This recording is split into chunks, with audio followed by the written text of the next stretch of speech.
कुंभ राशि वाले बंधुओं, स्वागत है आप सभी का हृदय से अभिनंदन है मंथन भिंड यूट्यूब चैनल में। तो कुंभ राशि वालों, जरा ध्यान से सुनिए। इस समय और काल पर आपको आत्म नियंत्रण की, संतुलन की बहुत अधिक आवश्यकता है, वरना सामने अंधा कुआं है और आप उसमें गिरने वाले हो, ये बात निश्चित है। जी हाँ बंधुओं, आपकी सतर्कता की कमी, जरा सी लापरवाही, जरा सी अनदेखी आपको बड़ी मुसीबतों में डाल देगी। स्वयं अपने आप को अनदेखी करते हुए अंधे कुएं में गिराने जैसा व्यवहार है यह। कहने का मतलब यह है कि ग्रहों की स्थितियां थोड़ी नाजुक हैं। यहाँ पर आपकी कुंडली में, गोचर चार्ट में सूर्य चंद्रमा दोनों कमजोर हैं। चंद्रमा केतु के साथ है और सूर्य नीच का है। ये दोनों स्थितियां विषम हैं। इतना ही नहीं, इसी के साथ साथ बुध और गुरु दोनों बकरी हैं। कहने का मतलब यह है कि स्थितियां ऐसी हैं कि जहां सूर्य आत्मसम्मान का कारक, आत्मा का कारक, आपकी नौकरी और आपके व्यवहार का कारक है, चंद्रमा आपका मन है और बुध आपकी बुद्धि, वाणी और व्यापार है, और गुरु आपका आत्मसम्मान, पारिवारिक सुख, शांति, संतान का सुख है। ये सारे क्षेत्रों पर कहीं ना कहीं नकारात्मक प्रभाव पड़ने वाला है, चंद्रमा पर खास तौर पर। कहने का मतलब यह है कि कई प्रकार की मुसीबतें आपके जीवन में इस समय और काल पर आने वाली हैं, लेकिन आप अपनी चतुराई, बुद्धिमानी, कर्म प्रियता और अपने ज्ञान के माध्यम से इन चीजों से बच भी सकते हैं। याद रखना कि कुंडली में ग्रहों की जो दशा और दिशा होती है, वह एक वातावरण निर्मित करती है, लेकिन यदि जातक चाहे तो इस वातावरण के कुप्रभाव से बच भी सकता है, अपने ज्ञान और अपनी बुद्धिमानी से, अपने क्रिया बल से। बिल्कुल वैसे ही जैसे कि बीमारी का कोई वायरस जब फैल जाता है तो वह कई लोगों को बीमार कर सकता है, लेकिन जिनकी इम्यूनिटी अच्छी है, जो पहले से बहुत चुस्त दुरुस्त और तंदुरुस्त हैं और थोड़े बहुत जागरूक भी होते हैं, ऐसे लोगों का वायरस या बीमारी, फैलती हुई बीमारी भी कुछ खास बिगाड़ नहीं पाती है। इसीलिए बंधु, हम आपसे कह रहे हैं कि इस समय और काल पर आपको अपने ऊपर नियंत्रण रखने की आवश्यकता है। कुछ विशेष सावधानियों को भी जीवन में लेकर आने की आवश्यकता है, और सबसे महत्वपूर्ण बात कि कुछ जरूरी उपाय, क्रियाओं और सतर्कताओं के साथ अपने जीवन को आगे बढ़ाने की आवश्यकता है। बंधुओं, ऐसा ही नहीं है कि केवल निगेटिविटी ही है, कुछ पॉजिटिव स्थितियां भी आपके जीवन और काल में बनने वाली हैं। बस इनको समझकर यदि आप अपने जीवन में आगे बढ़ेंगे, कुछ जरूरी सावधानियां, उपाय, क्रियाएं करते हुए चलेंगे, तो आपको अपॉर्चुनिटी भी मिलेगी, मौका, अवसर भी मिलेगा। याद रखना कि समय कभी भी एक जैसा नहीं होता है। कभी बहुत बुरा और कभी बहुत अच्छा नहीं होता। दोनों साइड बाय साइड चल रहे होते हैं। हाँ, ये बात अधिक है कि कभी बुराई की अधिकता होती है तो हमें अच्छाई दिखनी ही बंद हो जाती है, और कभी अच्छाई की अधिकता हो जाती है, यानी समय बहुत ज्यादा अच्छा लगता है तो हमें उसके साथ चल रही बुराई दिखती नहीं है। लेकिन अचानक जब हमला होता है बुराई का, तो हम चौंक जाते हैं कि ये क्या हो गया। कई बार देखा होगा कि लोग आसमान की ऊंचाइयों पर उड़ते हैं और अचानक किसी गलती की वजह से धराशायी होकर जमीन पर गिरते हैं, रातों रात कंगाल हो जाते हैं, अपने जीवन की बर्बादी की कहानी खुद ही लिख लेते हैं। ये सब क्यों होता है? क्योंकि कभी भी अच्छाई के साथ बुराई को और बुराई के साथ अच्छाई को इग्नोर न करो, अनदेखी ना करो। दोनों को समझो और जीवन को बहुत ही व्यवहारिक तरीके से जियो। यही जीवन का सूत्र है, यही ज्ञानवान का जीवन जीने का तरीका होता है, और यही हम आपको सिखाते हैं अपने प्रतिदिन के कार्यक्रम में। आज के भी इस कार्यक्रम में हम आपको जो बातें बताएंगे वे आपके जीवन में परिवर्तनकारी हैं, बेहद महत्वपूर्ण हैं, और इन बातों पर चलना आपके लिए समय की मांग है। कार्यक्रम को अंत तक जरूर देखना। हम आपको बताएंगे समय और काल के अनुसार होने वाली 5 बड़ी भविष्यवाणियों के विषय में। इसी के साथ साथ हम आपको बताएंगे कुछ जरूरी सावधानियां, हर एक भविष्यवाणी के साथ कुछ विशेष प्रकार की सावधानियों के विषय में, और इसी के साथ साथ कार्यक्रम के अंत में हम आपको बताएंगे 2 बड़े शक्तिशाली उपाय। इतने शक्तिशाली उपाय हैं कि इनसे आपका राहु और आपका केतु दोनों ही पॉजिटिव हो जाएंगे। कैसी भी स्थिति में हो, किसी भी हाल में हो, आपके लिए पॉजिटिव परिणाम देने वाले हो जाएंगे, और अचानक से इसका प्रभाव आपको, यानी कि 3 से 5 दिनों में ही इसका प्रभाव आपको दिखाई देने वाला है, इस उपाय का जो हम आपको बता रहे हैं। कुछ लोगों को तो दूसरे दिन से ही इसका प्रभाव दिखना शुरू हो जाएगा। इतना अच्छा और शक्तिशाली उपाय है। बस इस उपाय को आपको देखना अवश्य है। हो सकता है कि आपके इस प्रयास से, इस उपाय और क्रिया से आपके जीवन में परिवर्तन आ जाए और शुभ घड़ियों की शुरुआत हो जाए।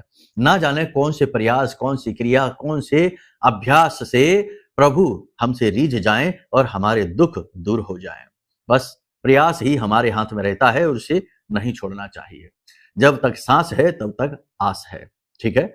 तो चलिए बंधु, उम्मीद करते हैं आप सारी बातों को समझ रहे हैं। कार्यक्रम को अंत तक जरूर देखेंगे। महामाई का नाम लेते हुए कार्यक्रम की शुरुआत करेंगे। जिनके बिना शिव भी सब के समान है, ऐसी हमारी माँ और इस ब्रह्मांड की और अनंत कोटि ब्रह्मांडों की माँ, माँ भद्रकाली को याद करते हुए कमेंट बॉक्स में लिखिए, जय माँ भद्रकाली कृपा करो। महामाई निश्चित तौर पर आपके ऊपर कृपा कर चुकी है, तभी आप ये कार्यक्रम देख रहे हैं। तो चलिए बंधु, अब अपने मूल विषय को शुरू करते हैं। लेकिन इससे पहले जो परंपरागत है कि हम लिखवाते हैं कि कमेंट में ये भी लिखिए कि मैं भी माई के परिवार का हिस्सा हूं। सौभाग्य की बात है कि यह मौका अवसर खुद चलकर आपके पास आया है। लोग तो माँ के दरबार में लाइन लगाकर खड़े रहते हैं, तब भी परिवार का हिस्सा नहीं बन पाते, लेकिन आपको ये मौका और अवसर माँ की कृपा से, उनके आशीर्वाद से खुद चलकर मिल गया है, आ गया है। इसे जाने ना देना, जल्दी से लिख डालिए। चलिए अब अपने मूल विषय को शुरू करते हैं। ध्यान देना, जो बातें अब हम आपको बता रहे हैं बेहद महत्वपूर्ण हैं। जय माई की। बंधुओं, ज्योतिष और तंत्र विद्या के क्षेत्र में आचार्य अमित एक जाना माना नाम है। पूज्य गुरुदेव के साधनाओं और ज्योतिष विद्या के अनुभव बेहद दिव्य है। जी हाँ, पूज्य गुरुदेव ने जिसकी भी कुंडली का विश्लेषण किया और कुंडली के अनुसार उसे सटीक उपाय व महामाई माँ बगलामुखी की विशेष कृपा दी, उसके जीवन में सकारात्मक बदलाव तो आ ही है। फिर चाहे समस्या कितनी ही कठिन क्यों ना हो, समाधान तो अवश्य हुआ है। अब ऐसे में यदि आप भी अपने जीवन की किसी बड़ी समस्या से जूझ रहे हैं, जैसे कि कर्जा बढ़ता ही जा रहा है, काम धंधा और व्यापार सब रुक चुका है, रिश्ते नातों में तनाव हद से ज्यादा बढ़ गया है, पूरा जीवन ही नकारात्मकताओं से भर गया है, तो ऐसे में यही सही समय है जब आप श्रेष्ठ गुरु से मार्गदर्शन प्राप्त करें और जीवन के अंधकार को समाप्त कर दिव्य प्रकाश की ओर कदम बढ़ाएं। वीडियो में दिए गए नंबरों पर तुरंत संपर्क करिए और अपनी कुंडली का विश्लेषण व समाधान पूज्य गुरुदेव के द्वारा करवा लीजिए। देर ना करें, आपके देवी देवताओं के आशीर्वाद से ये मौका खुद चलकर आपके पास आया है, इसे गंवाना नहीं है। अभी फोन करें और गुरुदेव से मार्गदर्शन प्राप्त करें। महामाई आपका कल्याण करें। धन्यवाद। इन बातों की अनदेखी, लापरवाही आपके लिए बहुत बड़ा जंजाल बन जाएगी। सबसे बड़ी चीज है कि इस समय पर संतुलन, जी हाँ, संतुलन खोते ही चीजें गड़बड़ा जाएंगी। अब संतुलन कैसा? भावनात्मक संतुलन रखना है, जरूरत से ज्यादा भावुक नहीं होना है और जरूरत से ज्यादा क्रूर भी नहीं होना है कि केवल अपने ही बारे में सोचने में लग गए हैं, अब किसी के बारे में नहीं, कोई जिए या मरे कोई फर्क नहीं पड़ता, ये भी व्यवहार नहीं। और ये भी नहीं कि दूसरों के दुख मिटाने के चक्कर में अपने होश ही खो चुके हैं, अपना अच्छा बुरा सब भूल चुके हैं, ये भी नहीं। यानी बीच का रास्ता संतुलन बनाना है, सबसे महत्वपूर्ण है। इसी प्रकार खर्च पर संतुलन, यानी पैसे का भी संतुलन बनाना है। जहां आवश्यकता है वहां खर्च करना है, जहां आवश्यकता नहीं है वहां नहीं खर्च करना है। यानी कि दिखावेबाजी में नहीं करना है, भावनाओं में बहकर नहीं करना है, किसी दूसरे को खुश करने के लिए पैसा खर्च नहीं करना है। एक बात याद रखना कि हाँ, ये बात सत्य है कि पैसे से, पैसा खर्च करने से, चीजों से लोगों को खुशी मिलती है, लेकिन कहीं ऐसा तो नहीं है कि आप किसी को, ऐसे व्यक्ति को खुश करने में लगे हैं जो केवल और केवल आपके पैसा खर्च करने पर ही खुश होता है। ऐसे से सावधान हो जाओ, ये आपका शोषण कर रहा है। रिश्ता चाहे कोई भी बना रहे, सावधानी आपको रखनी ही होगी, क्योंकि यहाँ पर केवल और केवल साफ साफ आप अपना शोषण करवा रहे हैं। आप तो प्रेम समझते हैं, लेकिन सामने वाला सिर्फ आपका पैसा, आपका धन, आपकी सुख समृद्धि का अवशोषक बन गया है। ठीक है, सावधानी रखनी है। और तीसरा संतुलन रखना है आपको अपनी वाणी पर। जी हाँ, आपके शब्द खराब नहीं होने चाहिए, अपशब्द नहीं होने चाहिए, गाली गलौज नहीं होनी चाहिए, खुद के लिए निगेटिव शब्द नहीं होने चाहिए। बहुत सारे लोग ऐसी बात कहते हैं, हमारा तो किस्मत ही खराब है, हमारा तो भाग्य ही खराब है, हमारी जिंदगी ही खराब है, हमारे माता पिता खराब, देश समाज ना जाने क्या क्या। तो ये शिकायती लाल नहीं बनना है। ठीक है, वाणी पर असंतुलन नहीं होना चाहिए, वाणी संतुलित। स्वास्थ्य का संतुलन, यानी कि अब ये नहीं कि अपने स्वास्थ्य को भूल गए, कामकाज की भाग दौड़, भागम भाग में भूल गए कि क्या खाना क्या पीना, कहाँ सेहत, कहाँ स्वास्थ्य और कहाँ विश्राम, कुछ नहीं याद है। और ये भी नहीं कि बस अपनी सेहत के लिए जागरूक हुए तो अब इतने जागरूक हो गए कि अब काम को ही टाला मटोली करने में लगे हुए हैं, तो ये भी नहीं करना है। यानी कि सही तालमेल और सही संतुलन, अपनी सद्बुद्धि का पूर्ण प्रयोग करना है। जिनका गुरु कुंडली में अच्छा बैठा है, जिनकी कुंडली में बुध अच्छा बैठा है और जिनकी कुंडली में लग्न दोष नहीं है, ये हम तो ये कहेंगे कि किसी भी प्रकार का दोष नहीं है, ऐसे व्यक्ति इस समय पर बहुत अच्छी परफॉर्मेंस देने वाले हैं, बहुत ही उत्तम अपने चरित्र को दिखाने वाले हैं, अपना उद्धार करने वाले हैं।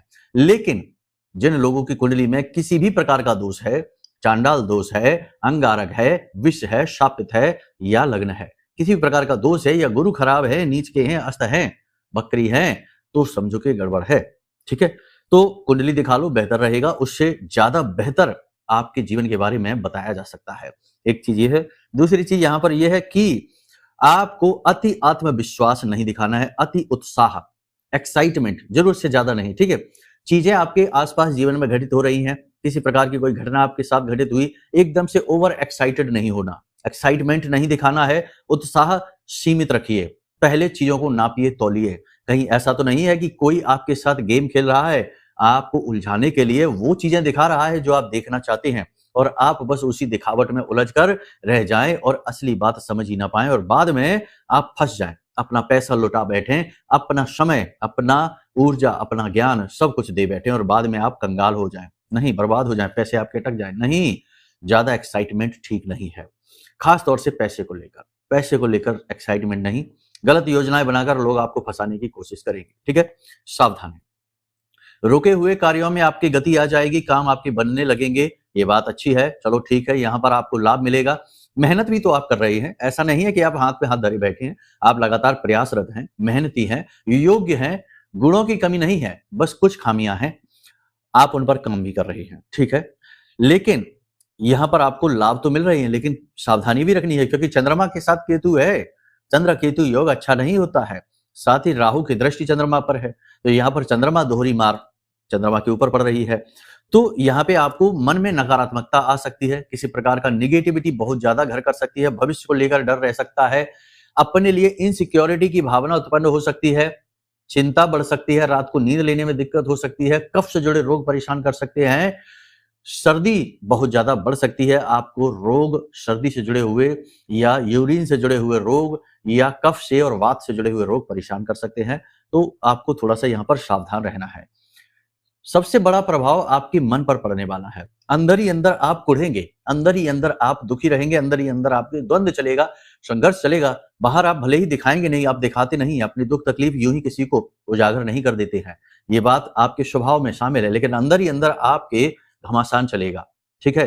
तो यहाँ पर भी आवश्यकता है आपको अपनी बुद्धि विवेक को जागृत करने की, योग करें, प्राणायाम करें, मंदिर जाएं, भगवान भोलेनाथ के दर्शन करें, जल समर्पित करें, बेल पत्र चढ़ाएं और शिवलिंग को अपने हाथों से स्पर्श करके, अपनी हथेलियों से स्पर्श करके और भगवान भोलेनाथ से नाता जोड़ने की कोशिश करें, भावनात्मक बंधन उनके साथ बनाने की कोशिश करें। वो हमारे आपके संसार के बाबा हैं, सबके रिश्तेदार हैं, सबके परम पिता हैं, उनसे जुड़ने की कोशिश करिए, चंद्रमा आपका तुरंत ठीक हो जाएगा, ठीक है ना, क्योंकि वो चंद्र को तो अपने शिखर पर धारण करते हैं, चंद्रशेखर कहते हैं उनको, ठीक है। तो यहाँ पर है वाणी की कठोरता, देखो काम का तनाव रहेगा, काम अधिक रहेगा आपके ऊपर, तरह तरह की आपकी जिम्मेदारियां बढ़ती रहेंगी, बदलती रहेंगी, जिसकी वजह से आप थोड़े से कंफ्यूज हो जाएंगे, काम की अधिकता रहेगी, स्ट्रेस रहेगा, जिसकी वजह से वाणी आपकी कठोर हो सकती है, अपशब्द हो सकते हैं।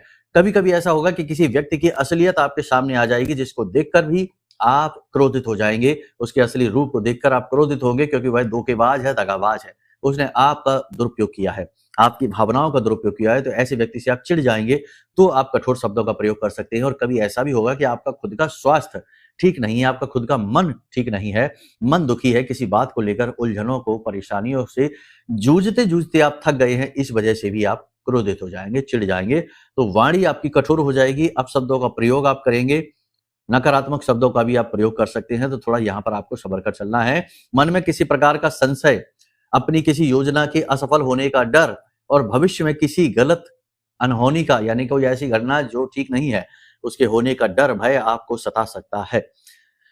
तो ये किसी बात का डर, जैसे कि आपको ऐसा भी लग सकता है कि कोई आपके आसपास है, किसी ने आपके ऊपर तंत्र करा दिया है, किसी ने आपके ऊपर, क्योंकि चंद्रमा कमजोर होते ही नेगेटिव एनर्जी घेरना शुरू कर देती है, ये याद रखना, चंद्रमा मनसो जाता है, जो मन से कमजोर हो गया वह सबके लिए उसके खुले दरवाजे हो गए, नेगेटिव एनर्जी के लिए भी उसका घर खुला हो गया, कोई भी अंदर आ सकता है, तो नेगेटिविटी आपको घेर सकती है। कुछ लोगों को रात में कुछ दिख सकता है, सोते समय उन्हें डरावने सपने आ सकते हैं, अनजाना साया दिखाई दे सकता है, और किसी भूत प्रेत के आसपास होने के, साथ होने के डर, भय यानी संकेत मिल सकते हैं, तो ये सारी चीजें भी आपके साथ हो सकती हैं। अगर आप घर अपना बनवा रहे हैं या घर खरीदना चाहते हैं या प्रॉपर्टी खरीदना चाहते हैं, तो उसमें बाधाएं आ सकती हैं, ठीक है ना, तो थोड़ा सा यहाँ पे आप संभल के चलिए, बाधा आएंगी, बाधा का निवारण भी बताएंगे, उपाय आपको बताएंगे कार्यक्रम के अंत में, बेफिक्र हो जाइए, सब कुछ आपको बताएंगे।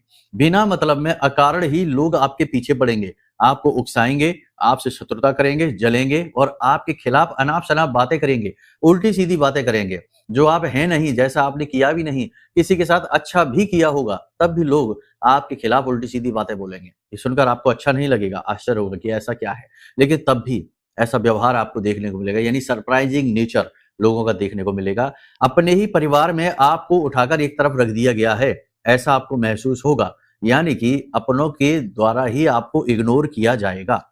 जीवन साथी की बात करें तो जीवन साथी के साथ भी थोड़ा-सा मनमुटाव, यानी सीधे-सीधे टकराव नहीं है, केवल वैचारिक मतभेद दिखाई देगा। किसी बात को लेकर आपको ऐसा लगेगा जैसे आपका जीवन साथी आपकी बात समझ नहीं रहा है, सुन नहीं रहा है, और आपके जीवन साथी को भी ऐसा ही लगेगा कि आप उसकी बात समझ नहीं रहे हैं। लेकिन यहाँ पर बहुत समझदारी से आपको काम लेने की ज़रूरत है। आपको मन में ज़रा भी नेगेटिविटी लेकर नहीं आनी, अपने रिश्ते को लेकर अपने जीवन साथी के मन को समझें। हो सकता है कि परिस्थितियाँ ऐसी हों जिसकी वजह से या आपके जीवन साथी का स्वास्थ्य खराब हो इसकी वजह से, या उसके मन में किसी प्रकार का टेंशन तनाव हो इसकी वजह से चिड़चिड़ाहट उनके स्वभाव में शामिल है। तो थोड़ा-सा आपको बड़ी गंभीरता के साथ संभल कर चलना है। प्रेमी जीवन की बात करें तो किसी प्रकार की नकारात्मकता आ सकती है, टकराव हो सकता है, लेकिन बाद में सुलह भी हो जाएगी। दाम्पत्य जीवन में और प्रेमी जीवन में आप अपने पार्टनर के साथ कहीं बाहर घूमने जा सकते हैं, किसी प्रकार से शॉपिंग वगैरह कर सकते हैं, अपने जीवन साथी को खुश करने के लिए आप किसी प्रकार का गिफ्ट उपहार उन्हें दे सकते हैं। विद्यार्थियों की बात करें तो विद्यार्थियों का मन पढ़ाई से थोड़ा-सा उछटेगा, यानी हटेगा, पढ़ाई में मन लगेगा नहीं, समय खराब अपना करेंगे, सोशल मीडिया में दोस्त यारों के साथ घूमेंगे और अपने समय को बर्बाद करेंगे और भविष्य के लिए थोड़ा-सा स्ट्रेसफुल रहेंगे, तनाव में रहेंगे।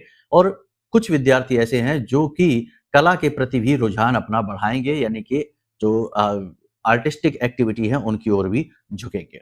विदेश की बात करें तो जो लोग विदेश जाना चाहते हैं वो इस समय नहीं जा पाएँगे, इस समय पर परेशानी रहेगी, लेकिन 16 तारीख के बाद संभावना प्रबल है आप जा पाएँगे।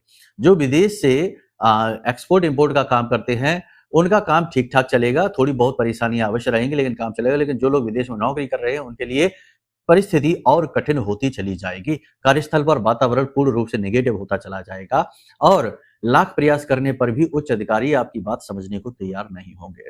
ये आपके लिए नेगेटिव है। अब यहाँ पर बात करें स्वास्थ्य की आपके, तो स्वास्थ्य को लेकर कोई बड़ी परेशानी नहीं है, केवल सिर में दर्द की समस्या, गले और छाती में किसी प्रकार का इन्फेक्शन और जोड़ों में दर्द रहना, और सबसे बड़ी बात कि काम की अधिकता की वजह से थकावट और शरीर में बुखार हो जाना, ये स्थितियां रह सकती हैं। कुछ लोगों का पेट खराब भी हो सकता है। शुगर, जिन लोगों को शुगर की बीमारी है उनको भी थोड़ी बहुत परेशानी रह सकती है। सावधानी रखेंगे तो परेशानियों से बच भी जाएंगे। ठीक है, कुल मिलाकर जो भी भविष्यवाणियां हमने आपसे की हैं उनमें 3-4 प्रकार की मुख्य कंक्लूजन यानी निष्कर्ष निकल कर आते हैं। पहला निष्कर्ष ये है कि अपने आप को संभालिए, अपने गुरु खुद बनिए, अपना मार्गदर्शन स्वयं करिए। दूसरा ये कि सलाह मशवरा लेने के लिए किसी पर भी भरोसा ना करिए।